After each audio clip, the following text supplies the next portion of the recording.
Most kingdoms around the world are inherited from king to son, from son to son, and son to son, until some eventual incident where they get dethroned by another.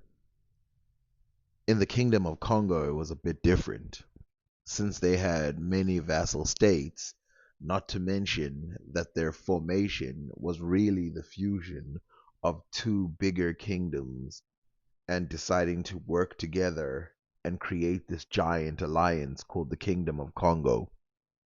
The Mwana Congo was the person who was in charge of Congo. And as you can remember, the Mwene Mutapa was the person who was in charge of the Zimbabwean kingdom. And so this is how you can remember what the king meant. But there was also something called the Kandas, and Amakanda were the chiefs that were under the Mwene Congo, and this Mwene Congo who was elected and also had to talk to the council of these Kandas and certain other people, which I will mention. He, unlike other kingdoms, was not necessarily related to the previous king. In some instances, they would be because some people would elect the people. Now, the elections were not democratic in the same way that the Iroquois were, but they were closer to the Iroquois in the sense that chiefs, these Kandas, would decide who would become the leader. And during this intermediate period where a leader would die and they'd have to choose someone, violence, of course, would occur. This kingdom is divided into six provinces called Bamba, Sogna, Sundi, Pango, Bata, and Pemba.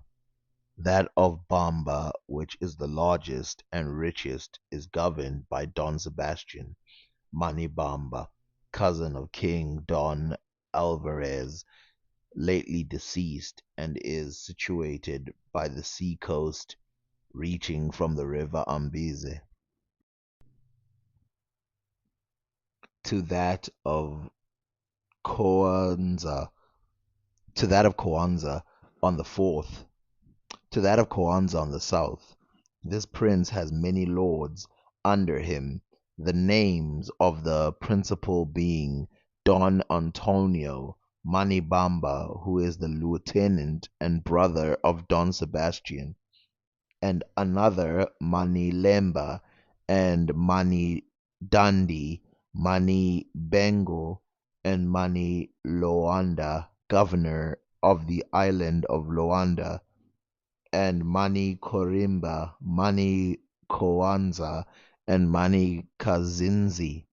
All these govern the sea coastline, but in the interior where the land belongs to Angola, the Ambundos are made rulers who, living on the borders of Angola, are also subject to the same Manibamba and are the Angazi, Chinjengo, Motolo, Chabonda, and many others of lower rank. Note that this Note that this word "mani" means lord, the second half referring to the country and government under his rule. As for example, Mani Bamba means the lord of the country of Bamba, and Mani Korimba, which is part of Bamba, lord of Korimba, and so with the rest. This province of Bamba is bounded by Angola on the south, and on the east towards the lake Echilonda lies Chazima, a country which is under a republic and divided into many lordships, the people not being in subjection to the king of Congo, nor indeed to the king of Angola. Ultimately, after having greatly resisted Paulo Diaz, these Chizima lords became subject to him in order to escape the yoke of the king of Angola, and Diaz made use of them himself against the said.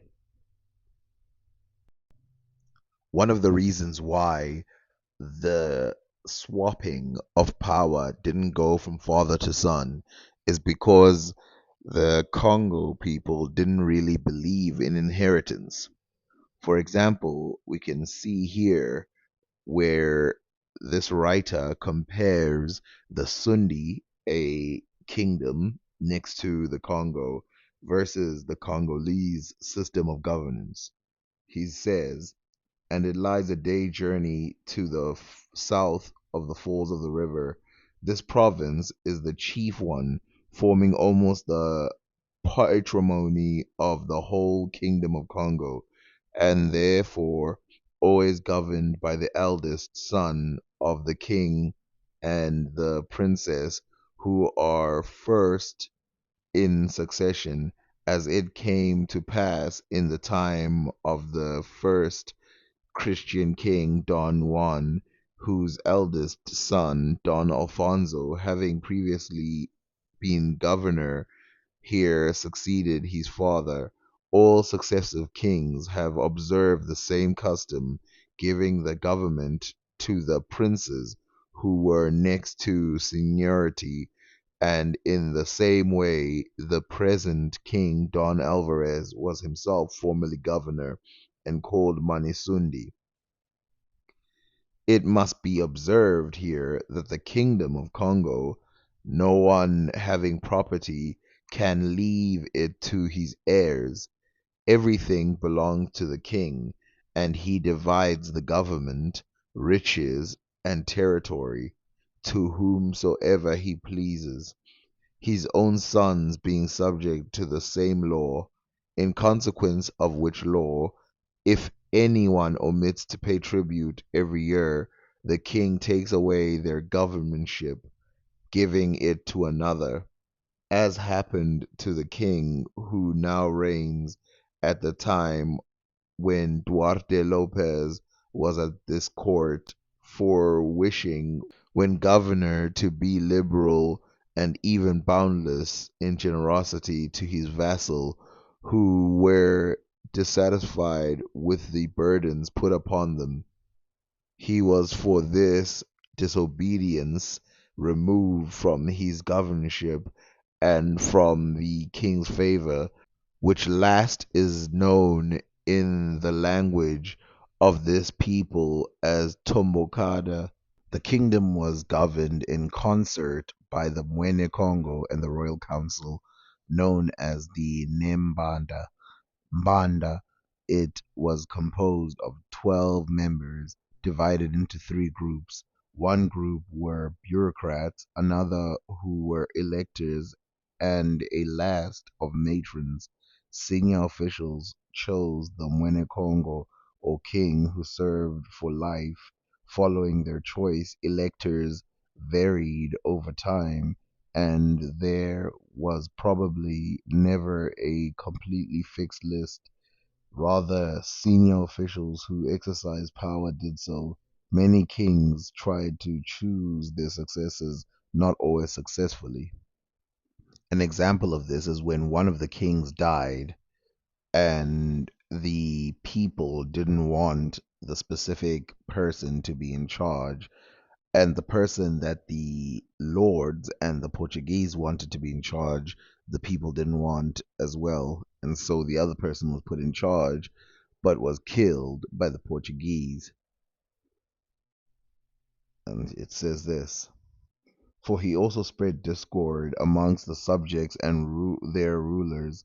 Three princes started up after the death of this king to claim the succession at the same time. The first was the king's own son, who was not favored by many of the people, as they wished for another. Therefore he was killed at once. There remained two others of royal blood, one of whom was made king by his followers with the consent of the greater part of the people, and against the will of the Portuguese and certain lords, who aimed at placing the other on the throne, whereupon the above mentioned lords, together with the Portuguese, went to the church to kill the newly elected king. Now you might be a little bit confused, thinking, why is it that sometimes they talk about royal blood and sometimes they talk about election? Well, even though the culture tended to be elective, there was also people who tend to impose their will and make it hereditary. And so it was never consistent. And we shall see this with other things. Now, obviously, we had republics at the same time. I think Mwene Mutapa is one of those that's completely a kingship, where it's the king is the true ruler. But you saw there with the Sundi people there, they had a republic, and you have all kinds of groups that had all kinds of things going on. There's still so much to talk about these kingdoms, as one of the interesting things is that they were one of the few African tribes to be able to convince the Portuguese to bring back slaves that they had already shipped to Brazil, and they found a way to make them bring them back, claiming that they had no right to steal these slaves.